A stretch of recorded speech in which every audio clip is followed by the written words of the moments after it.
I'm trying to think of why Shakira Austin is in there for the Washington Mystics. Like, why instead of Sloot, who is current and the best player in Sky history, or Candace Parker, or anyone, you've got Rakia. I get it, you wanted current players. Cool. There should be... Right from the start, Sophie Cunningham openly addressed what many people had already been thinking. The player selected to represent the Indiana Fever on the WNBA's official 30th anniversary poster is asking the very same question everyone else keeps asking. Why am I on this instead of Caitlin Clark, who shattered every attendance and television ratings record in league history? Instead of Aaliyah Boston, the 2023 Rookie of the Year, or Kelsey Mitchell, who has carried that franchise for years, the choice was Sophie Cunningham, and even she recognizes that something feels off. When the poster was released last night, it quickly became one of the most controversial pieces of WNBA marketing in recent memory, because once you look closely at who was included and who was left out, a pattern becomes impossible to ignore. I'm talking about herself, though. Because everyone thought, oh, you know, they went to all the players and the players knew this was going to happen, and this isn't a Sophie. The poster that they dropped last night, like the 30-year commemorative thing, which that you're on it, that's cool. Why like, would you ever put me on it? I have this 1.5. No, it's one time. Sophie Cunningham, why would you ever put me on it? Cool. Why would you ever put me on it? Like, Sophie Cunningham is basically just like, why am I on that poster? Like, everybody was like, everyone's response to this was... Now let's take a closer look at what actually appears on this poster. For the Phoenix Mercury, they selected Brittany Gurrier, which seems like a reasonable choice. For the Las Vegas Aces, Asa Wilson was the obvious selection. When it came to the New York Liberty, however, they chose Teresa Weatherspoon from the original 1997 roster instead of current stars like Brianna Stewart or Sabrina Ionescu. That decision is certainly interesting and can be defended if the goal was to highlight historical significance. But after that, the choices become much harder to understand. For the Seattle Storm, they went with Jewell Loyd instead of Sue Bird, who recently retired as one of the greatest point guards in basketball history, or Lauren Jackson, the Australian superstar who defined the franchise for nearly a decade. For the Connecticut Sun, the selection was Alyssa Thomas rather than one of the players from their multiple finals appearances in the early 2000s. Then, for the Chicago Sky, they picked rookie Camila Cardardoso over Candace Parker, who delivered the franchise's only championship, or Elena Diliadoni during her MVP years with the team. In the end, the choice was a rookie who hasn't even completed a full season yet. Celebrate 30 years of the WNBA when you don't have Diana Taurasi, Caitlin Clark, you don't have Diana Taurasi, you don't have Caitlin Clark, you don't have Candace Parker. But you made sure always Cheryl Swoops. It has to be Cheryl Swoops. Was she the best player on that team? No. But like because you know people, the hate for Caitlin Clark is real. Albeit, Cheryl Swoops is really good. Like, let's not get it twisted. Cheryl Swoops is really good. But like, as the details become clearer, this is where the situation starts raising even more questions. The poster includes players representing franchises that no longer exist. Dawn Staley appears as the choice for the Charlotte Sting, a team that folded in 2006, and while that serves as a thoughtful tribute to league history, there's still no representation for the Sacramento Monarchs, who captured a championship in 2005 with players like Yolanda Griffith and Tisha Pennicrow. They're simply left out entirely. Looking even closer, another detail stands out right away. There isn't a single international player featured anywhere on the poster. In a league that has always celebrated its global reach and has been shaped by dominant international stars since the very beginning, every player selected is American. Lauren Jackson, who earned 4 All-WNBA first-team selections and won 2 Finals MVP awards with Seattle, isn't included. Margot Dyke, the 7'2" Polish center who is one of the most distinctive players in league history, isn't featured either. Tisha Pennicrow, who directed the Monarchs offense for more than a decade, is also nowhere to be found. Non-American player. Where's Lauren Jackson? Malonga for the current fucking Seattle Storm. Like, not one non-American? Not one non-American. And not even an American that chose to play for a different... Oh, I was about to say chose to play for a different country, like Sloop, but Becky Hammond played for Russia. We can't forget that one. Becky Hammond did choose to play for Russia. But yeah, look, this is one of those things where... At first, the explanation spreading across social media was that this had to be a rights issue. Many assumed the new collective bargaining agreement might not give the league automatic access to every player's image, so perhaps Caitlin Clark or her representatives chose not to participate. From a business standpoint, that would at least seem like a reasonable explanation, even if it would be a questionable decision for someone who has benefited so much from league promotion. However, Sophie Cunningham's comments completely challenge that idea. According to her, the league reached out to all the players, and everyone knew the project was happening. She suggests this was a deliberate choice rather than a restriction involving image rights, and that changes the way these selections are viewed. If the league had access to Caitlin Clark's image, but decided not to use it, and if Aaliyah Boston could have appeared on the poster but Sophie Cunningham was intentionally selected instead, then the obvious question becomes why. What message is the WNBA trying to send by leaving out the player who single-handedly doubled its television ratings and helped sell out arenas across the country? Talking about the poster as well, and she's like, the way she's talking about it makes it seem like Caitlin Clark did not refuse this. Like, it made it seem like Caitlin Clark did absolutely not refuse this poster. So she's like, well, why would I be on it? And then starts going about that Cathy doesn't like Caitlin. Caitlin, like, the fine that Sophie Cunningham's going to pick up for this is going to be non-zero. Like, non-zero.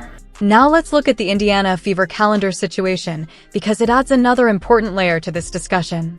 Earlier this year, the Indiana Fever released their official team calendar, yet Caitlin Clark, the #1 overall pick who was drawing unprecedented media attention even before playing her first professional game, was nowhere to be found.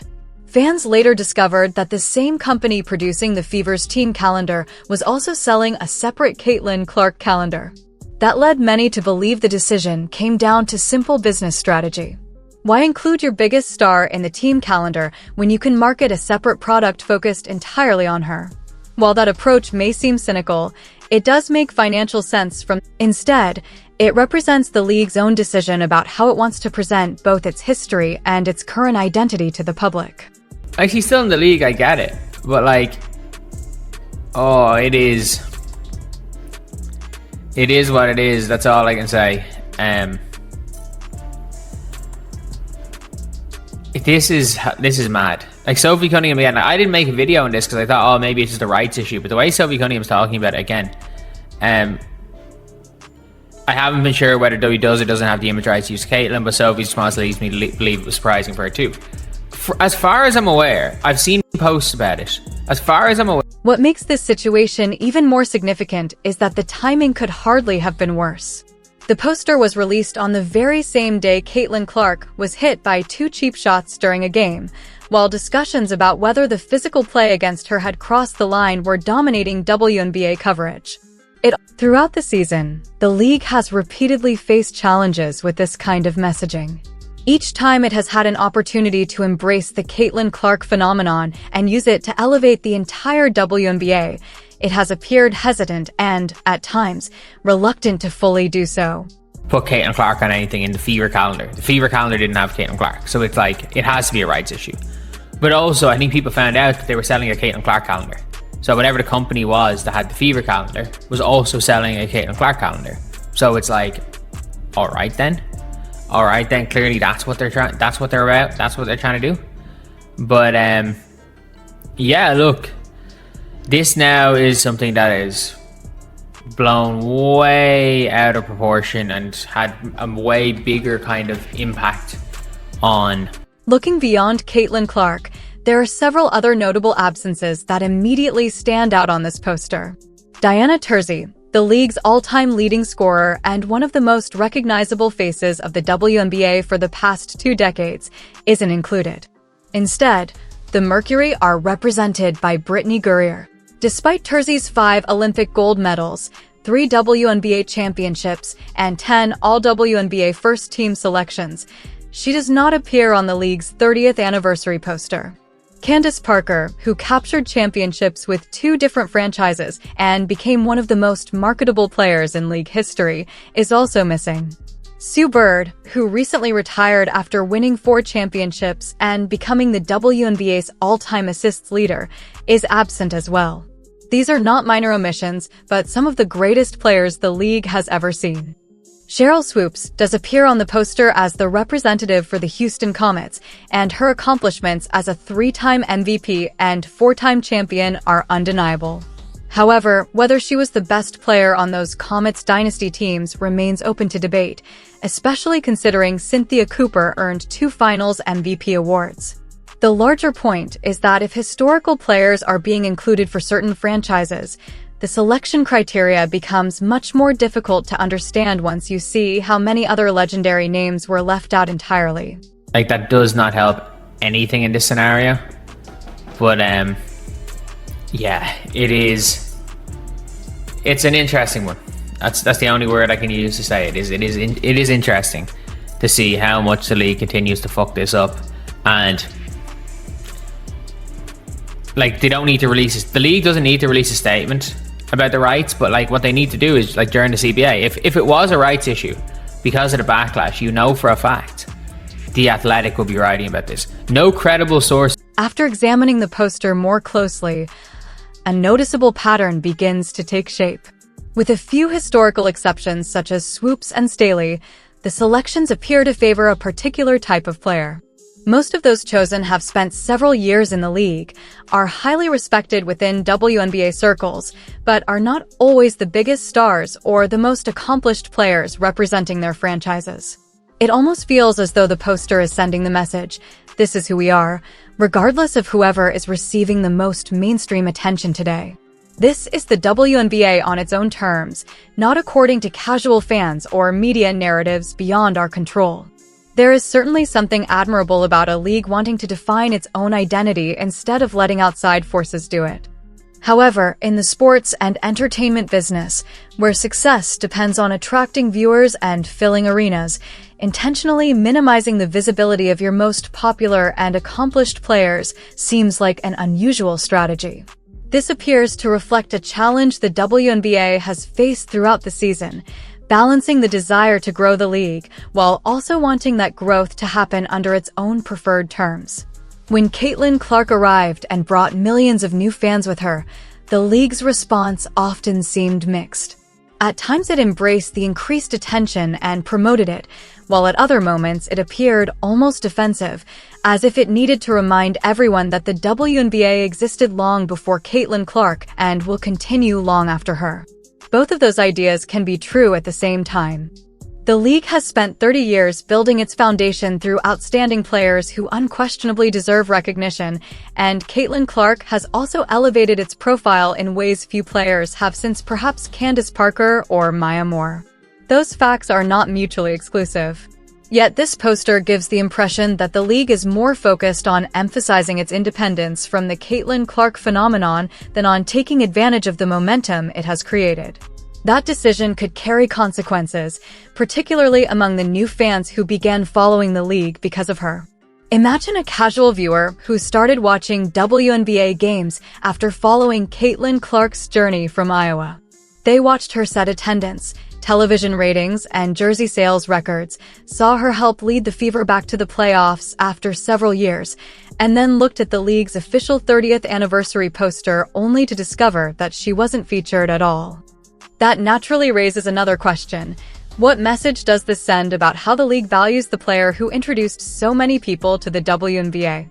Longtime WNBA fans who have followed the league for years may understand the nuance behind these decisions. They might appreciate the effort to recognize players who have dedicated years to the league without receiving widespread mainstream attention. New fans, however, are more likely to view it as a snub, interpreting it as the league being ungrateful or even unfriendly toward the player who has done more to increase WNBA visibility in a single season than anyone since the league began. Those new fans are especially important because the WNBA depends on their continued support. The league recently secured a new media rights deal worth $2 billion over 11 years, and that agreement came after Caitlin Clark's impact on television ratings became impossible to overlook. Expansion franchises in San Francisco, Toronto, and Portland are all counting on sustained interest in the league, while players have also received meaningful improvements in salaries, benefits, and working conditions through the new collective bargaining agreement. Every one of those developments is built on continued growth, and growth depends on attracting and keeping new audiences. Excluding the player, many of those fans followed into the league risks pushing them away, making the decision appear counterproductive at best and damaging at worst. Even if leaving Caitlin Clark off the poster was not intended as a snub, and even if other factors influence the selections, public perception is ultimately what carries the greatest weight. For a large portion of the WNBA's expanded fan base, that perception is that the league does not fully appreciate what she has contributed. Sophie Cunningham's reaction also speaks volumes about how even one of the featured players views the situation. Rather than celebrating her selection, she appeared confused and seemingly uncomfortable. When players who were chosen begin questioning why they were included, it strongly suggests that the selection process itself has left many people with unanswered questions. At this point, the WNBA has an opportunity unlike anything any women's professional sports league in the United States has experienced before. It has mainstream attention, increasing revenue, expansion on the horizon, and a new generation of stars capable of carrying the league into the future. Yet moments like this poster create avoidable controversy and reinforce narratives that the league is resisting its own momentum. If the issue truly involved image rights, the league could quickly clear up the confusion by releasing a statement explaining that certain players or their representatives chose not to participate in this particular promotional campaign. Doing so would likely ease much of the criticism almost immediately. The fact that no such clarification has been provided, combined with Sophie Cunningham's comments indicating that players were informed ahead of time, suggests the situation may not have been related to image rights at all. If that is the case, and this was genuinely a creative decision about how to represent 30 years of WNBA history, then those responsible appear to have misjudged the moment the league is experiencing. Leaving out one of the league's most impactful current players from a celebration of its history while that player is actively adding to that history naturally invites more questions. A comparison that continues to surface is the NBA's 75th anniversary team announced in 2021. Although those selections also sparked debate over who was included and who was left out, the NBA still recognized the current superstars driving interest in the league, including LeBron James, Stephen Curry, Kevin Durant, and Giannis Antetokounmpo. The message was that honoring the past did not require overlooking the present.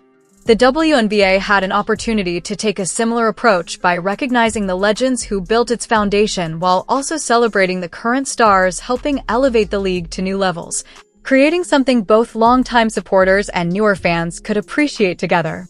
Instead, the result was a poster that left many people unsatisfied and generated more questions than clear answers. That brings us to the final question. Where does all of this leave the league moving forward? Now that the poster has been released, the immediate reaction has already taken shape, and the WNBA now has to decide how it wants to move forward from here. Does the league continue with an approach that many people feel minimizes Caitlin Clark's impact, or does it finally show that honoring its history and embracing the extraordinary growth happening right now can coexist? That is really the central question. Caitlin Clark is going to be fine regardless of how this poster was handled. She has major endorsement deals, an enormous and loyal fan base, and she looks positioned to remain one of the league's biggest stars for many years to come. The bigger issue is not her future, but the league's. The WNBA has to decide whether it wants to fully embrace everything she brings to the table or keep putting itself in situations that make it look like it is resisting its own momentum. Because every time something like this happens, it sends a message to new fans about whether they are truly welcome or whether they are being asked to choose between supporting the league and supporting the player who brought them there in the first place. That is a dangerous place for any growing league to be.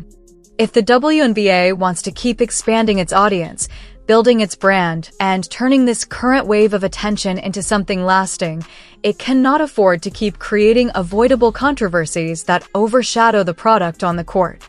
Based on the reaction to this poster, many people believe the league is still trying to figure out exactly how it wants to handle that balance, and until it does, these kinds of missteps are only going to keep raising the same uncomfortable questions.